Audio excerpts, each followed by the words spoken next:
If you work with children with speech sound disorders, this episode is a can't miss episode. We are talking multimodal cues, and they are so powerful in improving outcomes when treating speech sound disorders. The secret behind multimodal cueing is the order in which you fade these cues out. We are going to use a most to least prompting strategy in which we maintain 80% accuracy. The secret behind this is we're going to use all 5 cues that we're going to talk about in a moment as a starting point, and we're going to remove the cues one at a time, always maintaining an 80% accuracy level.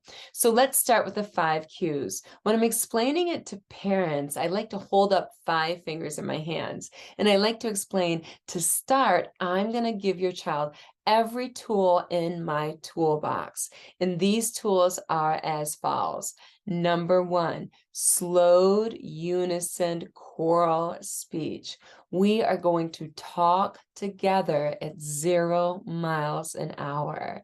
Number 2, the second cue that we're going to be using is touch tactile cues. So I preferred self-tactile, in which the child is, for instance, touching their own lips to make sure that their lips are together for the B sound, or they're touching their own under the chin to make sure that their tongue is sticking out for the TH sound. These are self-tactile cues. I don't like to put my hands on the child because I don't want the child to be dependent on me to produce the sounds correctly. And I also want the child to feel that they are in control of their speech, not another person. So the third cue that I'm going to be using is very powerful. It's the temporal cues. And these temporal cues are also referred to as gestural cues. And that's where you're moving your fingers and your limbs in space to show the child what to do with the mouth.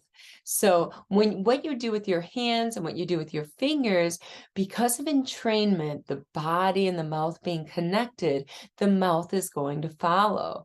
So an example of a gestural cue is the angry dog teeth R. I take my hands out to the side and I pull them out to the side, and I pull them apart because I want the lips to retract as well. I don't want the lips to round into a W, so I pull the hands out to either side and the lips will follow. That's an example of a temporal cue. Another example is holding up one finger, your index finger, or your pointer finger, and you're making a snake sound, and you're doing the and you're swirling it around and around. The finger indicates the thinness of which the airflow escapes. It going around and around is showing how it's continuous like a snake. Your fingers are doing what your mouth is doing because of entrainment. So these are called gestural or temporal cues. Those are the third type of cues. I consider these to be very powerful when you take out speech because of the connection with the body and the mouth. We've actually done research with temporal cues when it came to literacy, and they were more powerful than picture cues. The next type of cue is a visual cue. So when I'm talking about that snake sound, maybe I just hold the finger up in the air instead of moving it around and around to show a snake, to give the visual of a snake. Or maybe you have a picture of a snake to indicate the snake sound. Or maybe you just point to your smiling teeth to show a visual of this is how it's produced. The last type of cue is the imagery. So that's where we just say, let's see the snake sound. Your hands are together now. You're not using your hands. You're using an image cue in which you say, don't forget your snake sound. Are you ready? And they're going to think about the snake sound. And in doing so, they're going to produce the cue themselves. So when you look at these 5 cues, the most restrictive of all that we need to fade as soon as possible, first and foremost, for every child I work with, is the verbal cue.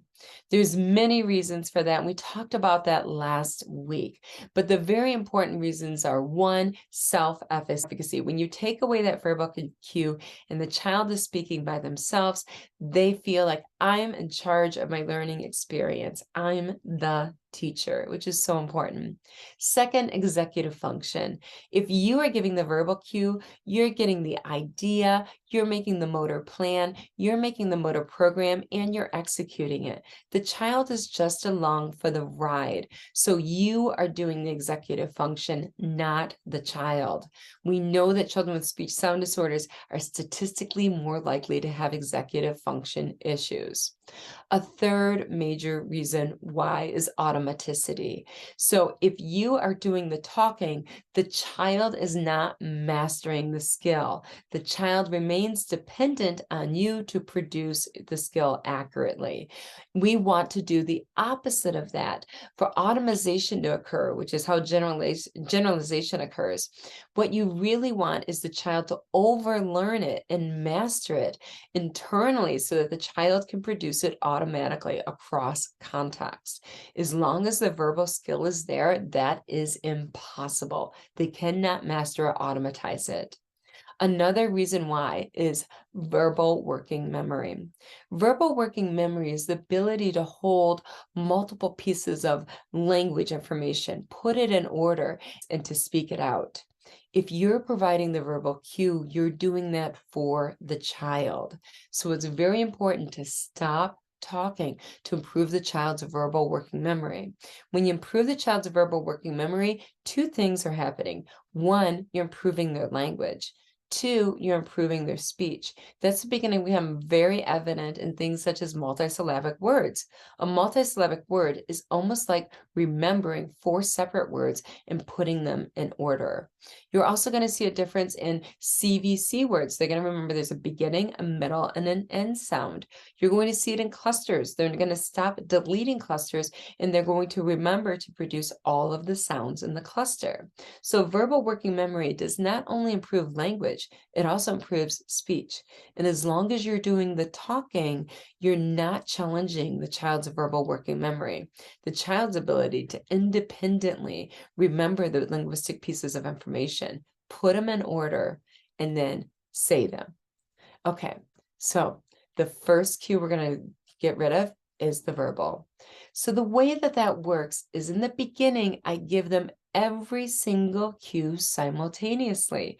And I like to have them say a paragraph. The reason I like to have them say the paragraph is our research found that you're going to get greater gains using a paragraph than you would if you're using a complex sentence. And those are for reasons aforementioned about verbal working memory. I think that plays a big role in improving both speech and language. So I have them say the paragraph and I give them every single cue to get through that paragraph. Now, as early as day 2, I stop talking. So I'm going to put my thumb down. I stop talking on day 2, and then I give them every cue, but without the speech. And I tell them, you're the teacher now, and I'm the student. There was that passing of the baton, and self-efficacy being the most important goal of all. That's a huge moment in therapy. There's also all the other 4 things we just discussed that the child is going to benefit from us not talking. The second cue I like to fade is tactile. And that's because speech is a very quick, complex motor activity. And when we add tactile cues, such as for the B sound, putting our lips together and bringing our hands in front of our mouth to feel those lips together for children that have difficulty with lip closure, that takes a lot of time. It's a lot more time to close your lip to say because than it is simply to point to it and to cue the because. So the second cue we're getting rid of is the tactile cue, the self-tactile, in which the child's touching their own face, and that's because it slows down speech. The third cue I'm going to get rid of is the very, very powerful temporal cue. So for instance, for that snake sound in which I'm moving the S around, just like I want the airflow to do in the tongue, I'm going to stop moving my hand, and I'm just going to hold up the snake and move to the visual. That's very powerful because that has the child then doing more of the motor planning and motor programming. When the limbs are moving, they assist in that and helping the tongue and the mouth know what to do because the limbs are already starting off the motion and helping with that motor planning and programming. When you stop giving that temporal cue, the child has more responsibility to figure out How am I going to say this? And what muscles do I need to work together in order to get this to happen? And how do I execute this? You don't have the assistance of seeing your limbs. Show them what to do in their mouth. Now, the next cue that we're going to get rid of is the visual cue. So instead of holding up my pointer finger to remind me to make the snake sound or pointing to my teeth with a big smile, I'm going to just put my hands together. So now they are really going to have to take the onus of thinking of, okay, what is the word that I'm going to be saying? What is the motor plan? Where does my tongue and my mouth need to move in space? Motor programming, how am I going to move them together and make this happen in the execution? There's no visual assistance now because now we're just giving them the image. Okay, don't forget the snake sound. I want to hear a really loud snake. And your hands are together. So as you can see that there's this passing of the baton in which you're taking away supports one after the next. We're always going to take away the most restrictive support of them all first, the verbal cue. And we're going to want to do it as soon as possible because these are the hardest to fade. They're also the most beneficial to fade out in terms of helping the child in their language and their speech and their executive function and their self-efficacy. So this is going to become very important to get rid of that verbal cue as quickly as you can while still ensuring there's 80% success. So as you can imagine, if I'm doing a paragraph, there's going to be times where I'm jumping in and there's going to be times when I'm jumping out. So for instance, with my paragraph, which is in my SIS membership or my book, scrape it to me. So it to me, the child probably knows, but they probably need help on the word scrape. So in the word scrape in the SKR blend, I might be doing all 5 cues at that time. And then I go back to no cues whatsoever and let them finish the sentence. I think of it as pairs figure skating, where there's those moves that require assistance, and there's moves that the skaters perform independently. And then at the end, you want to go totally independently, of course. Why is it that I keep the imagery cue with my preschoolers? And that's because I'm working on SKR blends, 3-element blends that typically aren't mastered between 7 to 8 years of age. Because of that, I'm not expecting the child to master SKR at the preschool level. We're not changing what's developmental. We're giving them imagery cues at that point to support them so that they can be 80% accurate. Or maybe we're giving them a visual cue at that support, a visual and an imagery cue for the SKR blend. That's great. What we're doing by working on the SKR blend is we're working at a higher level. And the higher you aim, the higher the gains, period. And I'm saying this is the case we found with children across the continuum of speech sound disorders, the children with dysarthria, the children with childhood apraxia of speech, the children with autism spectrum disorder, the children with phonological processes, and the children with articulation impairment across the board are going to show better gains if you're working on a more complex cluster such as SKR or such as SKW if they can't produce the L or the R. So that is where we're headed, and we're always staying at this 80% accuracy level. Now that could change depending on the day. The child could be tired one day. The child could not be motivated because they don't like the activity and they're just going through the motions. If that's the case, you might have to bring out all 5 cues that day. Sometimes the child's right on and they're doing everything accurately, 100% motivated, 100% attention. And at that point, you're giving them no cues whatsoever. So it's a moment-to-moment dance, and that's what makes cueing so dynamic. So this is why I like to have the activity prepped and ready to go, because the magic happens in the moment-to-moment interactions in which you're 100% present and you are maximally effectively responding on a moment-to-moment basis. All right, I'm going to give you more support. I'm going to give you less support. I'm going to give you more support. I'm going to give you less support. So within one session, you could have 5 levels of cues go down to 0 within a matter of a couple of seconds back and forth. So that's what we're doing with multimodal cueing. If you want to learn how to multimodally cue using temporal cues and visual cues, I have a gift for you. If you go to kellyvest.com, I have for you, this is from my SIS membership, I just wanted to share it with everyone. I have from you treatment target cards that have me with a photograph showing you the visuals that we use for each of the speech consonants. I also have a videotape showing you in the videotape the temporal or gestural cues I use for each consonant. And lastly, I go through the paragraph and the cues that I use through my very highly effective, complex treatment target paragraph. I have not found a better way to get better gains with children across from speech sound disorders than using this paragraph.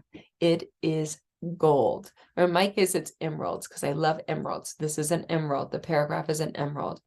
I go through that paragraph and how I cue that paragraph.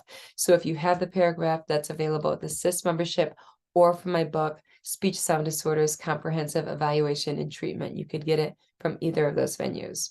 But I do show you the cues I use through the paragraph. So that is all free.